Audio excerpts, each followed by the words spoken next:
Hi friends, ఎలా ఉన్నారు అందరూ? నేనైతే చాలా బాగున్నాను. మీరు ఎలా ఉన్నారో కామెంట్ సెక్షన్లో కామెంట్ చేయండి. అలాగే ఇక్కడ నేను బ్రెడ్ ఆమ్లెట్ చూపించిపోతున్నానండి. 2 రకాలుగా చూపించిపోతున్నాను. మీరు తప్పకుండా స్కిప్ చేయకుండా చివరి వరకు చూడండి వీడియో. ఇప్పుడు నేను ఒక బౌల్ తీసుకొని ఒక 3 ఎగ్స్ తీసుకున్నాను. అలాగే ఆ 3 ఎగ్స్ తీసుకున్న తర్వాత మనకి సరిపోను సాల్ట్ వేసుకోండి, మీకు తగినంత, రుచి తగినంత. అలాగే ఒక పావు టీ స్పూన్ కారం వేసాను. అలాగే కొంచెం పావు టీ స్పూన్ పసుపు వేసాను. అలాగే ఒక పావు టీ స్పూన్ మిరియాల పౌడర్ వేసుకున్నాను. ఇప్పుడు అవి వేసిన తర్వాత జీలకర్ర కూడా ఒక పావు టీ స్పూన్ తీసుకొని వేసాను. తర్వాత ఒక పచ్చిమిర్చి, సన్నగా తరిగిన పచ్చిమిర్చి, సన్నగా తరిగిన ఒక ఉల్లిపాయ వేసుకున్నాను. అలాగే ఒక టమాటా కూడా కట్ చేసి వేసుకున్నాను. ఇప్పుడు వీటిలన్నింటినీ బాగా మిక్స్ చేసుకోవాలన్నమాట. ఇలా మిక్స్ చేసేసుకోండి బాగా. మీరు తప్పకుండా లైక్ చేయండి, షేర్ చేయండి, కామెంట్ చేయండి రెసిపీ ఎలా వచ్చిందో. ఇప్పుడు బ్రెడ్ స్లైసెస్ తీసుకున్నాను. నేను పెనం పెట్టుకొని బాగా హీట్ ఎక్కిన తర్వాత నెయ్యి వేసుకున్నానండి. నేను నెయ్యిలో వేయించుకుంటున్నాను. మీ ఇష్టం అండి, నెయ్యితో కూడా వేయించుకోవచ్చు, ఆయిల్తో కూడా వేయించుకోవచ్చు, లేదా బటర్ ఉన్న బటర్తో కూడా వేయించుకోవచ్చు. ఇప్పుడు ఇవి బాగా గోల్డెన్ కలర్ వచ్చే వరకు వేపుకోవాలన్నమాట. హై ఫ్లేమ్లో పెట్టమాకండి, మీడియం ఫ్లేమ్లో పెట్టుకొని వేయించుకోండి, మాడిపోతాయి. గోల్డెన్ కలర్ వచ్చే వరకు వేపుకోవాలి. అలాగే మిగతా స్లైసెస్ కూడా బ్రెడ్ స్లైసెస్ వేయించేసుకోవాలి. ఇదిగోండి ఇలా గోల్డెన్ కలర్ వచ్చాక పక్కన పెట్టేసుకొని మిగతా కూడా వేయించుకోవాలి. ఇప్పుడు నేను వేరే పెనం పెట్టుకొని ఆయిల్ వేసుకున్నాను. కొంచెం ఆయిల్ వేసుకున్న తర్వాత మనం గుడ్లు కలిపి పెట్టుకున్నాం కదండి, వెజిటేబుల్స్ వేసి అదంతా ఇదిగోండి ఇలా వేసేసుకున్నాను. దాన్ని మనం పెనం మొత్తం స్ప్రెడ్ చేయాలన్నమాట.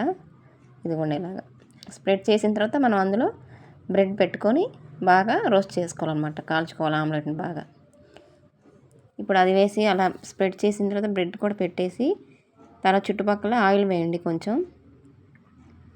అది కొత్తగా చూసిన వారు సబ్స్క్రైబ్ చేసుకోండి మా ఛానల్ని. అలాగే ఒకటి అండి, కొంచెం సబ్స్క్రైబ్ చేసుకోకుండా చాలామంది చూస్తున్నారు నా వీడియోస్. సబ్స్క్రైబ్ చేసుకొని చూడండి, మరిన్ని మంచి వీడియోస్ వస్తాయి, మర్చిపోవద్దండి. సబ్స్క్రైబర్స్ తక్కువ చూస్తున్నారు. సబ్స్క్రైబ్ చేసుకున్న వాళ్ళు సబ్స్క్రైబ్ చేసుకోకుండా చాలామంది చూస్తున్నారనమాట. వాళ్ళు తప్పకుండా మా ఛానల్ సబ్స్క్రైబ్ చేసుకోండి దయచేసి. ఇదిగోండి ఇలాగా 2 వైపులు కాల్చుకొని ఇలా మడత పెట్టుకుని పక్కన పెట్టేసుకున్నాను కదా.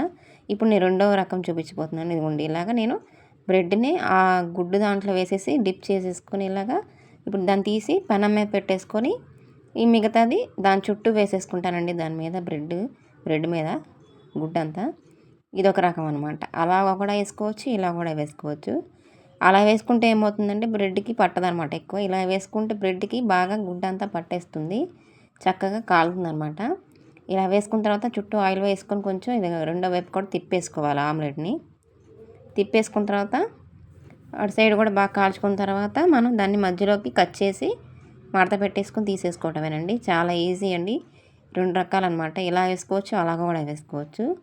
ఈవినింగ్ టైంలో చాలా బాగుంటుంది, లేదా మార్నింగ్ కూడా బ్రేక్ఫాస్ట్ ఏం చేయనప్పుడు ఇలా చేసేసుకొని సింపుల్గా తినేయచ్చు.